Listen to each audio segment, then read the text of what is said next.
মতিন ভাই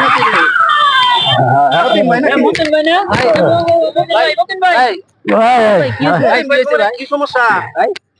ভাই অনেক সমস্যা, বুকটা মধ্যে অনেক সমস্যা ভাই।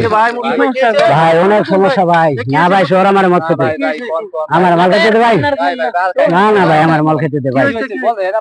ভাই তোরা শুনবি, তোরা শুনলে তো সহ্য করতে পারবি না।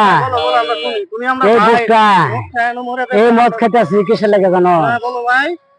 গত রাত্রে আমি ঢাকা থাকি, ঢাকাতে এসে দেখি আমি একজন লোকের ভালোবাসতাম, আয়সা দেখি ওর বিয়া হয়ে গেছে। ঠিক না, এটা তো ঠিক না ভাই। বিয়া হয়ে গেছে, কোন বাড়ির মাইয়া? এই যে গোপালের মাইয়া। গোপালের মাইয়া ভাই আমাদের ভাই না না